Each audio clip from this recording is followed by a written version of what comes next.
Hello, everyone, and welcome to episode 6 of On the Laulau with me, Laura, because my name is Laura. So I'd like to share something with you that I've overcome within the past 2 hours that I think could be very beneficial to you if I if I bring it up the right way. So for the past week, even maybe 2 weeks, I've been feeling a little constricted creatively. And something within me has not felt called to make videos and things like that, which is very off for me because this is something that comes so naturally to me that I was like, what the fuck is going on? Is it like an energetic thing? I didn't know if because I know there's a huge planetary shift happening. So is it like a mass, like an energy wave of something? I don't know. Because in the past week, I haven't been really inspired to do much. I've been watching a TV show it feels like a waste of time, even though I enjoy it, but it feels like a waste of time. And I've been playing The Sims, which is a game that I loved when I was a child. It's fun. Don't judge me. I don't care if you judge me. It's really fucking fun. But anyways, I've been doing that. I've been trying to not put pressure on myself and just be like, okay, well, if I don't feel inspired, I'd rather not create from this place. But at some point, it has to fucking, why is the energy constipated? Can we move through this, please? And what I realized, you guys, is I was really tuned into the illusion. This is so subtle, and it happens on so many different levels, but I think I was so plugged into, I need to make this outcome happen, and so focused on, not playfulness. And I feel like this is the fucking problem with the world today, okay? We're getting attacked from all sides. You need to make so much money. You need to always make money. How can you make more money? Money, money, money, money. I get it. But I don't know. I don't know. But you know who knows? My soul. My soul knows exactly what I need to do, how it can guide me, for me to make so much money in such a graceful, peaceful, calm, easy, freeing, playful manner that if I maybe get my head out of my ass and I stop coming up with stuff from my ego, you know what? Maybe I'll make more money than if I try really hard to figure it out. And lately, it's not even about the money or anything. It's just, I feel like the world is always presenting us this pressure that you have to be the always best version of yourself. And society has given us a representation of that. For you to be the highest version of yourself, you need to live in a really nice house, you need to have a car, you need to be able to do whatever you want whenever you want. We are sold this concept that to be free, we need to acquire all these things. And to acquire all of these things, we need to work super, super hard. I understand. But what if those things are already meant for you and you can already have them by doing the complete opposite of what you've been told your entire life? I'm not saying that working hard is not important, but I talk about this in my ebook, Shift into Your Desired Reality, because I mention the difference on working really hard on something and doing something that challenges you. Working really hard on something implies that it is not fun. It's like, fuck, I gotta work really hard. I have to really, really work hard to get this thing done so that, it doesn't feel playful.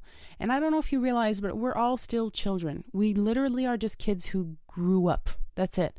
So if you tell your inner child that it has to work really, really hard and turn off its playfulness and its creativity for a certain amount of time because it really needs to get this thing done, it's going to feel constricted. It's not going to feel as good because your inner child has all the magic in the world for you to bring these ideas that come into your consciousness, bring them into physical manifestation, and then be provided for financially by that beautiful and graceful exchange of value. But I know that right now there's this huge movement of exchange crypto and invest in a business and how can you make more money, grow your assets, do this, do this. I don't know about you guys, but that type of shit overwhelms the fuck out of me. It doesn't even make me want to figure it out, doesn't make me want to do research, watch videos, nothing. It paralyzes the shit out of me. So if you are someone who you want the financial freedom, but you don't want it in a way that feels constricted to your inner being. You don't want to do it in a way that feels so unnatural. It feels forced, I would like to offer you the perspective that that's fucking okay. I know there are some people who maybe work better under pressure and they really need to be in a certain situation that's really hard for them to focus and dial in. I totally understand. But I realized, you know what? Fuck, that's not me.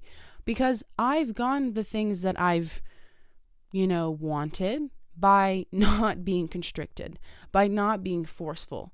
Yes, you have to act on your inspired ideas and you do it according to like your authentic way, but you don't do it from such a rigid, resistant place, I feel like all these people saying these things, it just puts you in a state of resistance to where you are right now. I know we probably all don't have as much money as we'd want. I know we probably want to be way more fulfilled, have way more, whatever the fuck. I know we always want more. We're always birthing new desires and it never fucking ends. But isn't that annoying? That we can't just fucking slow down and appreciate what this is right now? Like my brother, his girlfriend's grandma, she passed away last week. And it really hit him because, it makes him realize that like, shit, we're all going to end up at the same place. You only have a certain amount of time. Like, how do you want to experience it? And it just makes me think, because right now, in this moment in time, I have desires that I'm looking forward to experiencing. And one day I will experience them in my physical senses and it will all be before me, which is so exciting, right? But that doesn't mean that my present moment is any less worthy of my attention and my love and my presence. Like, I always, I've been saying for years how excited I am to go live out in, on my own, have my own things, my own space. Yes, that's super exciting, but I also need to cherish this moment living with my family. I also need to cherish this house that I've grown up in, literally my entire life. Why am I discontinuing the things that I already have because I'm striving for something that I also want? That's not the point of it. And I think people are getting so caught up into the illusion of I want to change my circumstances. I want to change my bank account. I want to change where I live. I want to change my friendships. That's fine. But chill the fuck out. Holy shit. You're putting so much pressure on yourself. You're for me, it's performance anxiety. I can achieve all of those things, but if you put pressure on me to do that, I'm not going to do anything. And that's what I realized. And at some point I realized, is that autistic behavior? I'm not trying to offend anybody. I'm just genuinely curious because I've been in situations these past few weeks and I'm am I a little autistic or something? Because it's I get overstimulated to I know I'm a particular human being and it has to be a certain way. I don't know if that's autism. I don't know. I'm not going to go there. I'm just curious if you guys have ever had moments where you're what is this? Because I just find myself that when I do not have time to chill out, get ready mentally, process something, process plans before I'm going somewhere, have the time to fully welcome what I'm about to experience, I freak out. If you ask me, and this is where it's weird. This is just a side note, but I have no problem with working under pressure and having to work fast and organize and stuff. I'm not talking about that.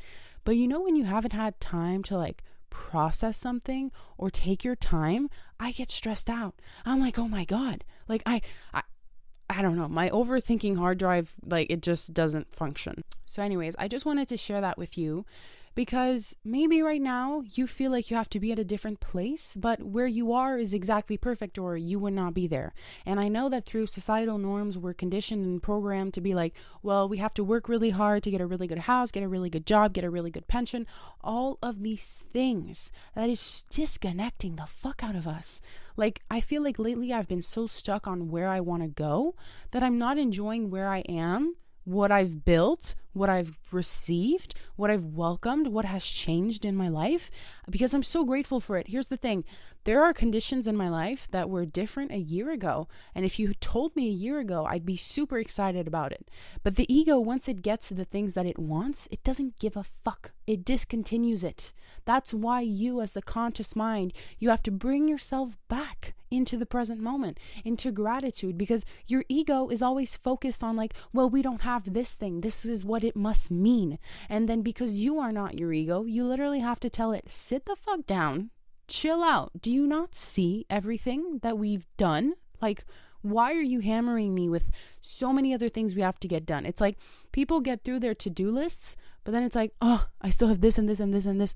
Do you realize everything that you've just accomplished? Can you slow down enough to be proud of yourself and acknowledge the moment? I know we're not trained to do that. Literally, it's think about it. We start school in kindergarten, we finish kindergarten, and immediately we're thinking about first grade. We're not even thinking about what we just learned that year. Then you spend your whole years in school, you graduate, you don't even give a fuck about everything you just went through for the past fucking 13 years. You're already thinking about going to university. It's always looking in the future. And eventually, there won't be any left to look forward to. That's the realization my brother had. It was like, yo, time's gonna run out one day. Like, how do I want to fucking live my life? And it's just, man, slow down, because we're trying to go so fast. And I think that's what gives me anxiety, because since I've had my spiritual awakening, I've learned to like slow down to such a T.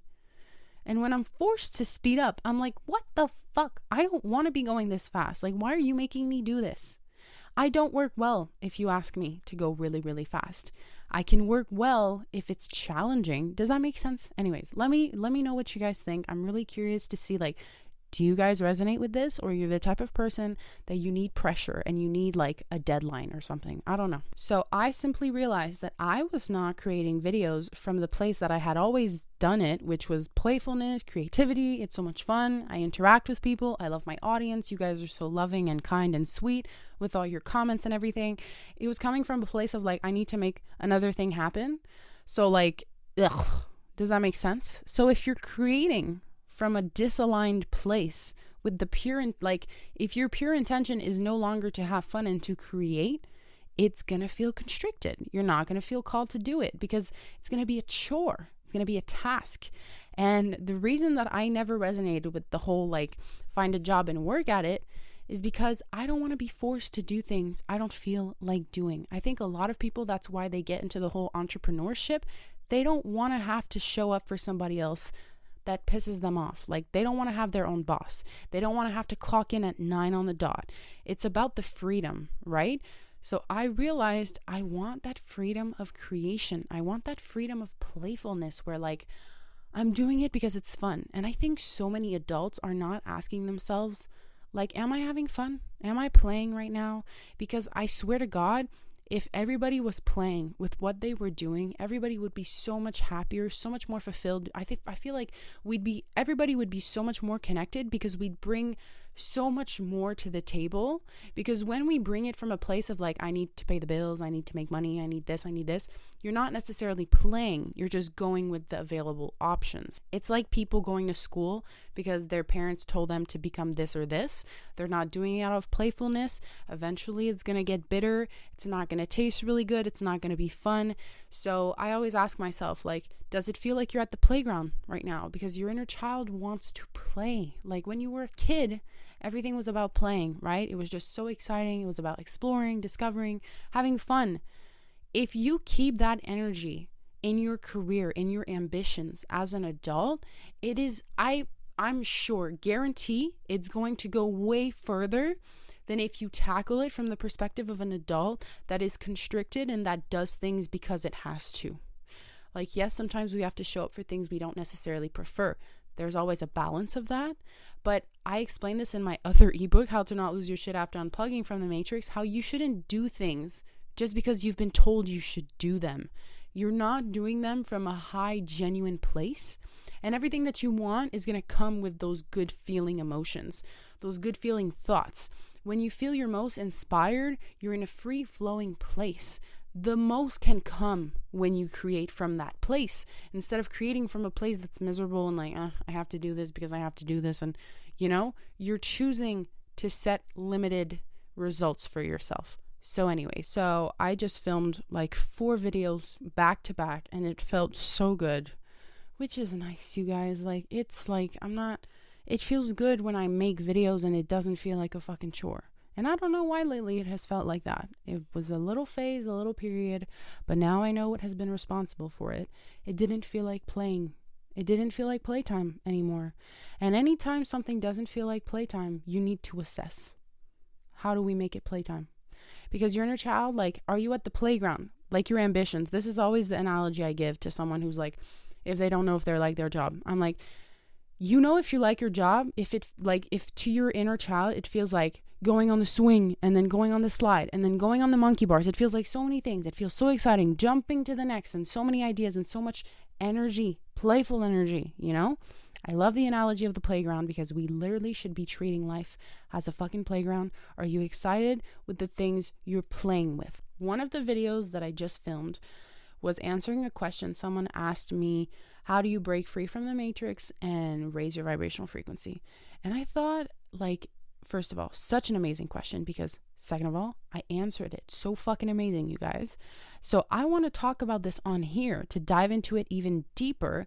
And if you don't see that video, that you get to hear about it. How do you break free from the matrix? It's really fucking simple. I think people make it very complicated because a lot of people are talking about it right now, and they're like kind of crowded. Like, people are saying a bunch of different shit, like exit the matrix. You need to exit the matrix. Okay, that's fucking stressful. Another thing I have to worry about that I'm not getting right? It's not about exiting the matrix. It's about freeing yourself from the programming that the matrix wants to keep you in. A lot of people say exit the matrix as if everyone's going to go off the grid and just like change planets, which is really great because there are people who go off the grid and that they never participate in societal shit and, you know, fuck the government, fuck everything, grow my own food, do my own things, which is fine. But in the Matrix movies, the characters go back in the Matrix to free as many minds as possible. And that is quite literally why you reincarnated onto Earth at this moment in time. Because a lot of people, their consciousness has been enslaved, meaning their minds are not free. There's so much conditioning, so much programming that is not even theirs. It has been instilled into their brain since they were a child. They have no idea of this, and they're so deep into the illusion, so stuck into it, they can't even see nothing. This is what we call fucking NPCs, you guys. People who literally cannot think for themselves, people who just act within the program. So freeing yourself from the matrix is realizing that anything that is not the highest, most authentic version of you is the matrix's. Does that make sense?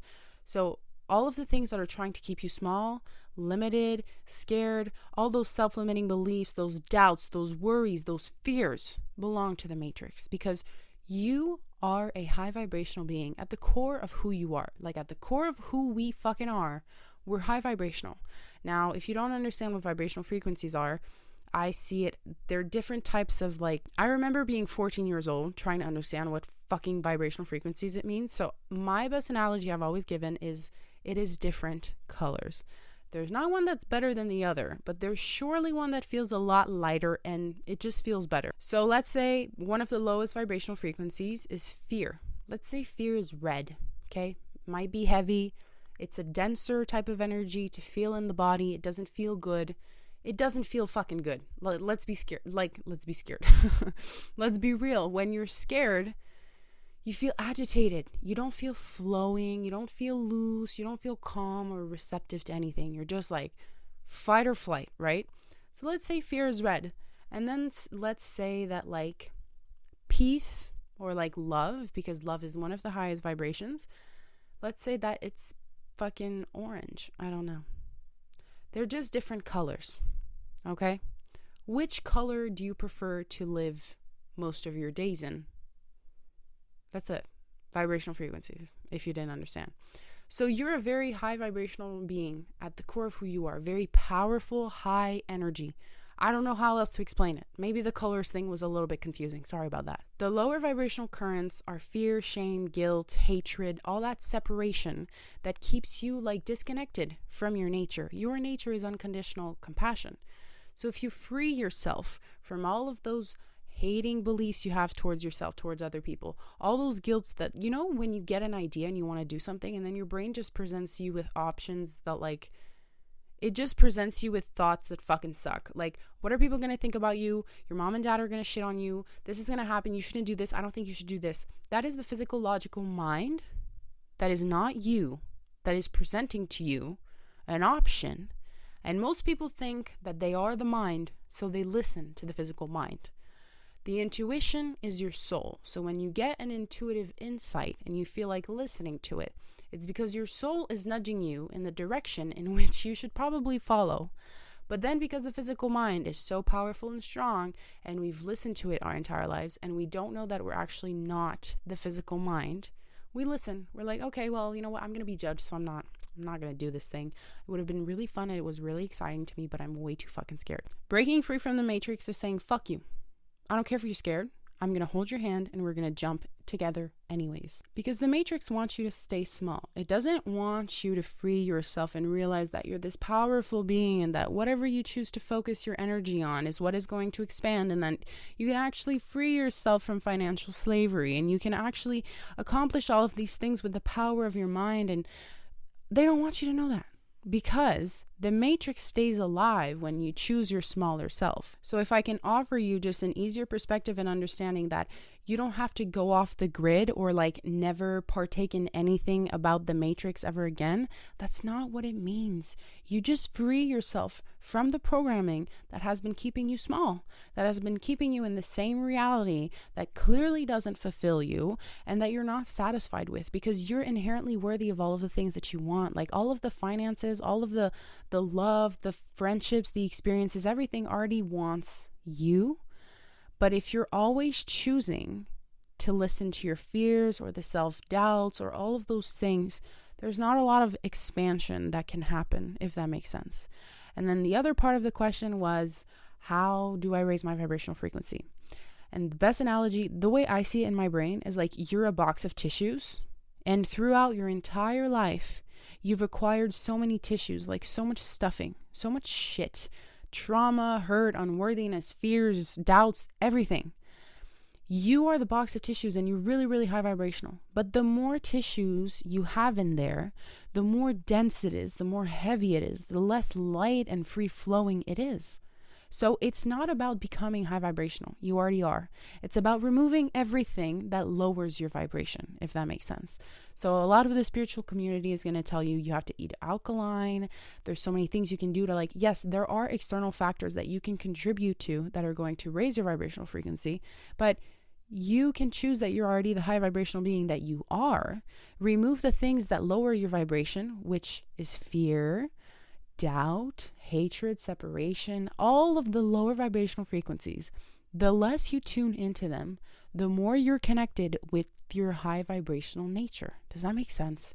And it's such good shit. You just need to take out the tissues of the box, because you're the box. Take out the shit that you acquired that's weighing you down. So that can be all of the traumas you've experienced that confirm to you you're unworthy. It's not fucking true. You are worthy. So it's just fascinating because, we hold on to so much shit from the past, whether it's from our childhoods or a teenage, even adult, whatever it is. We hold on to so many patterns that keep our box heavy. That's it. The whole process of awakening and remembering and ascending is just removing all of that energetic density that is not us, that does not resonate with the high, authentic version of you.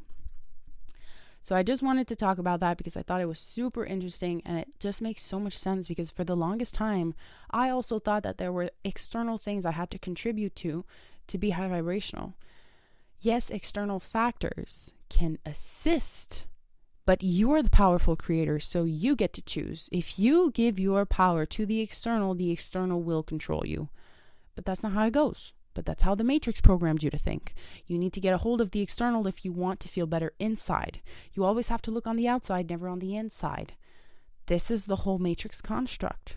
Because, do you know how fucking different the reality of life would be if people actually did the internal work, the inner work of letting go of all the shit they don't need anymore, that they've been holding on to from the past, that they've been too scared to look at?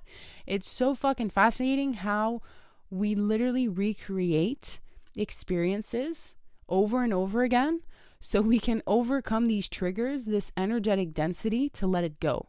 People say, like, why does this keep happening to me? It just really wants you to become aware of it so it can get the fuck out. Like, you're an alchemist of energy. So you're unconditional love, and you are able to welcome, you are unconditional love, and you're able to welcome those more dense energies that don't feel as good. So maybe sadness, maybe anger, maybe guilt and shame. You're able to welcome those, process those, and then let them go back into love. You literally are an energetic processing machines, because emotions are just energy. I talk about this in my ebook if you want to read more about it. Because yesterday I met up with a very good friend of mine. He was talking to me about his relationship, and I came to so many conclusions about his behavior and his girlfriend's behavior and why their relationship was acting the way it was because they were literally both mirroring wounds from one another, that because of their divine partnership, they can overcome that. But if you're too scared and you choose to stay in the old pattern, you're not going to overcome shit. Like, that's the thing. For the longest time in my life, I've been very comfortable being by myself, okay? As a child, I had friends, but I'd rather be by myself. And like, I loved being just with my mom, my brother. Like, my family was it was good. Like, I had everything I needed. And then I've had friendships, but a lot of them have like come and go, man. Like, I don't have a lot of friendships that date a long time in the past. Like, the guy I saw yesterday, my friend, like, he's my longest friendship. So I've always said to the universe, like, why do I keep losing my friends and stuff? This occurrence in my life has forced me to build a cocoon to protect myself, so that when I experience a loss of a friendship, unfazed, to protect myself, right? I never knew that I actually had abandonment issues, like abandonment fears. I never realized that because when I feel the abandonment, I put up that wall and my brain tells me, be by yourself. Because if I'm by myself, no one can hurt me. Isn't it crazy how because of this abandonment fear of mine, I may unconsciously push away people so that if I'm by myself, I won't get hurt. But I don't actually like being by myself because it feels lonely. And I don't want to be lonely anymore because I do believe I was lonely as a child. And I don't know why. Listen, I don't know why. I'm overcoming this shit. This is all the patterns. This is what my soul chose to overcome in this life. And I'm grateful for all of it. But what is so fascinating is that as an adult, you will attract these experiences that trigger these wounds and these traumas. If you're not willing to look inside, if you're not willing to tackle, if you're not offered a free and open space, what the fuck? You're just going to recreate them every single time. So to really like liberate yourself and be free, you got to be willing to look. You got to stop fucking running away from your shit. Okay? That was like one of the biggest realizations in my spiritual awakening. It's like, stop running away from your shit. Feel your shit. Feel your shit. Maybe that's going to be my next ebook. How to not lose your shit and then feel your shit.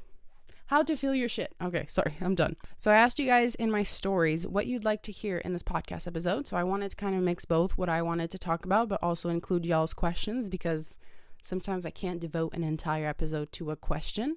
So let's do it. Okay, what next? We remembered our connection to God and enjoying the process, as well as trying to raise our frequency and be the light on earth. What's next? This is good. Do you want to know why this is good? Because this person is looking for something. This person is fucking bored.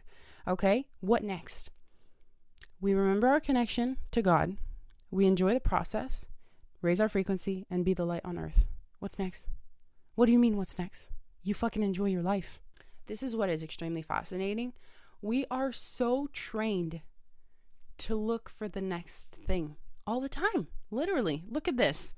You literally achieve a new level of awareness. You welcome your life. What next? I did it. What's next?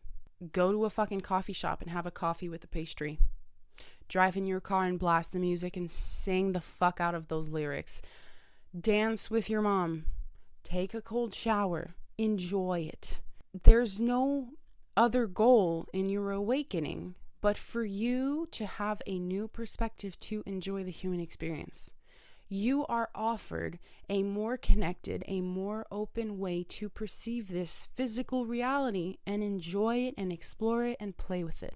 Do you realize that in the non-physical realm, you do not have emotions, you cannot have a sip of water, you can't experience the comfort of going to sleep at night? All of these things don't exist.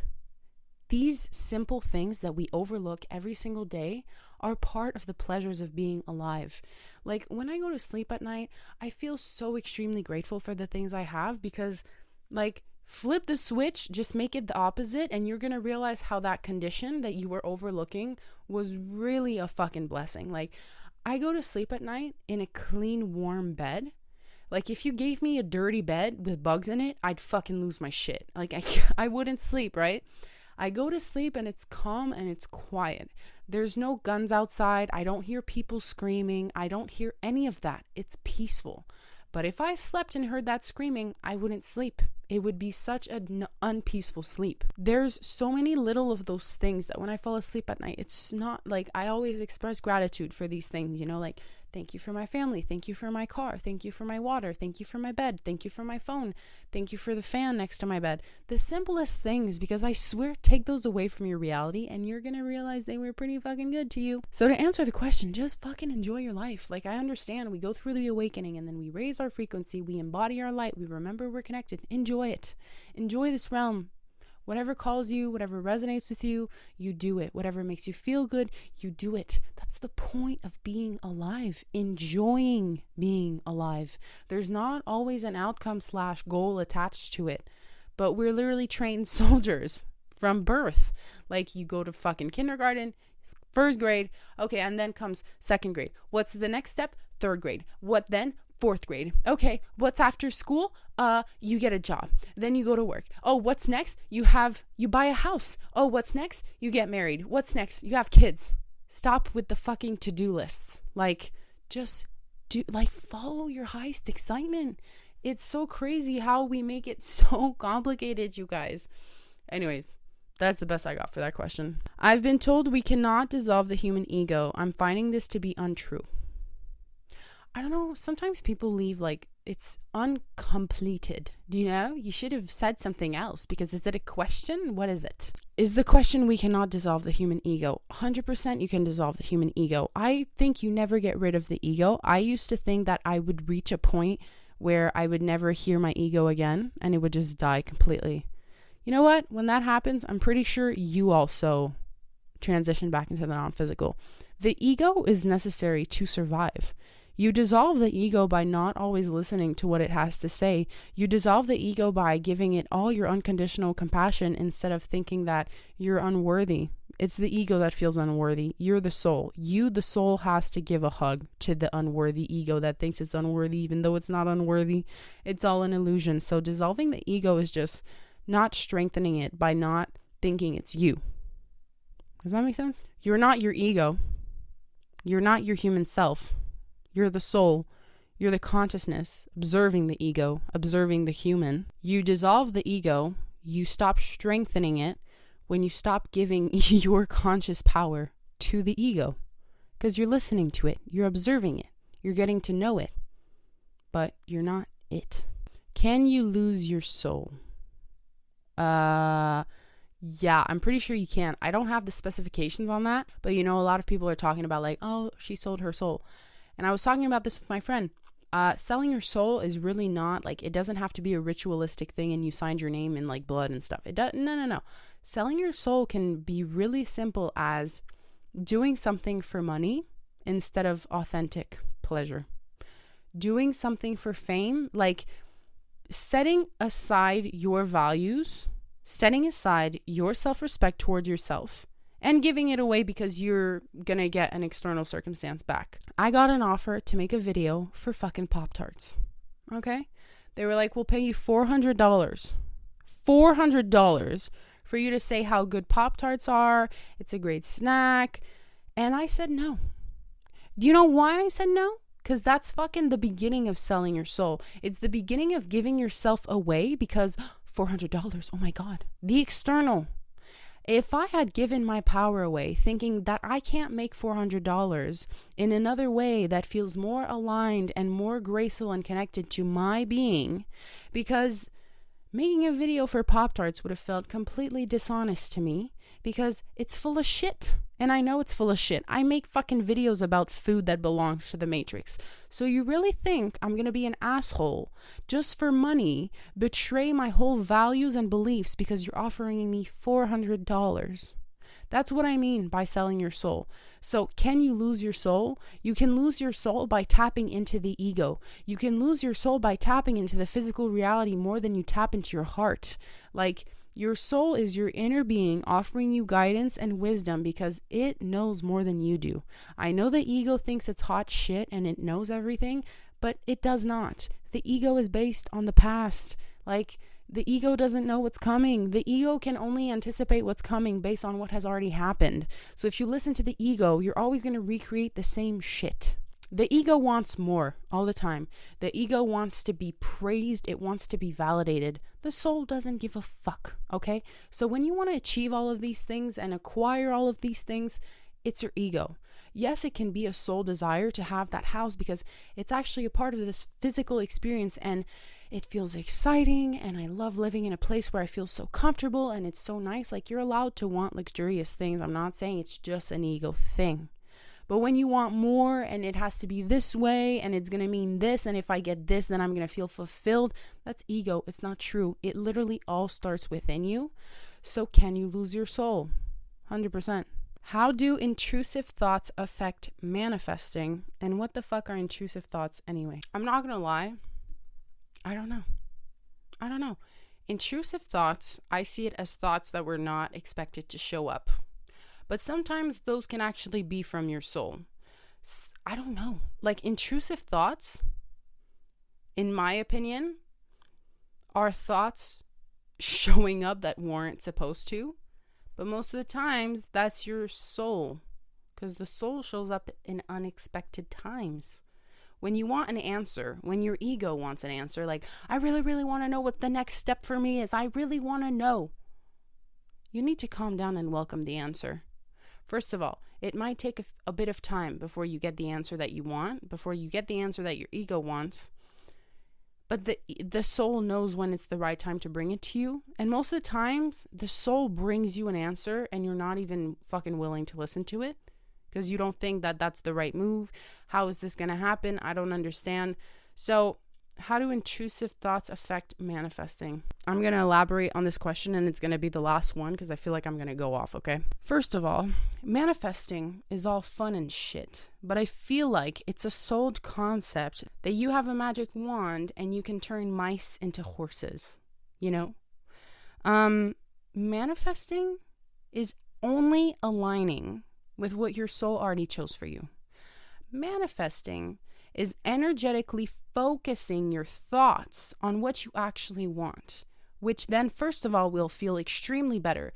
It feels better to visualize the things that you want and focus on that because that's what you want. That's what makes you feel good. It's so exciting. Oh my goodness, a realm of infinite creation and I get to play with it. Oh my God.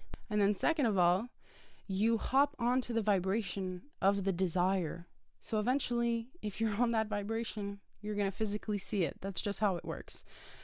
So I find that when people say, like, you can manifest anything that you want, you're not going to manifest things that are not meant for you. That's why there's people who are chasing things that will never be meant for them. So it never works, but then they wonder what the problem is.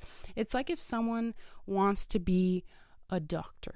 And then they chase being a doctor. They study really hard, but then they don't get accepted. But then they keep studying. They take the tests again, but it's not working. They might be doing it from an egoic standpoint, thinking that if they're a doctor, they're going to be so fulfilled. They're going to feel so much better. Oh my goodness, this is going to mean I'm successful. This is going to mean I'm a worthy human being. I'm going to be so respected. I'm going to be a doctor. Yes. If that's not what your soul chose, it's never going to fucking work out for you. Because there's something else you're supposed to be doing. There's something else that's meant for you. But you're so stuck in the ego. You're so stuck in the, I'm chasing this thing. Eventually it'll knock you on your ass and you're going to see what's really meant for you. That's divine timing. That's the beautiful orchestration of life. So intrusive thoughts, do they affect your manifesting? What will affect your quote unquote manifesting is if you start thinking thoughts that will feed lack, that will feed those negative things that you don't want anymore. So let's say you've been focusing on, you really want to manifest a new car. Intrusive thoughts, or if you keep thinking thoughts of, I'm never going to get this car. How am I going to get this car? I don't understand how it's possible for me to get this car. This car is so fucking expensive. It's so beautiful. But like, how am I ever going to drive this car? I don't know how I'm supposed to make this happen. Those are fucking thoughts that are going to throw off the manifesting. You don't even believe you're worthy of that car. You're the most worthy being in the universe. So when you start fucking acting from that and you realize that there's literally nothing out of your reach and that your job is to not wonder how you can get that car, it's to just focus on how fucking good that car is going to feel when you drive it. Like, you get in the car, you feel the steering wheel. I highly suggest, by the way, if you are trying to like quote unquote manifest a car, go sit in it. physically. Like, I don't care who you are, walk into that dealership and sit in it so that you can feel your physical senses and be like, okay, when you visualize, you know exactly what the seats feel like, you know what the steering wheel feels like, you know what the buttons look like. Like, if you're going to be changing your heating, if you're going to make the AC higher, you know what it looks like. I want you to visualize that every day. Because if eventually you do that every day, eventually you'll have the car. That's how it works. Unless the car is not meant for you and you're going to get a better car. Sometimes when we don't get the things that we want, it's because there's something else better, it's like, yeah. But anyways, you guys, I think I'm going to conclude this episode here. I know it was kind of left and right, and I say this every single time, but it's because I really hope you guys can follow and you're not like, what is she ranting about, for fuck's sake? Thank you so much for listening to this episode. If you have questions, leave them down below. I can answer them in the next episode. Let me know what you want to hear more of. I hope y'all are doing so extremely well in your lives and you're happy and you're peaceful and you're just being playful, okay? Because if you're not, it's going to suck. So I love you guys and I will see you in next week's episode. Bye.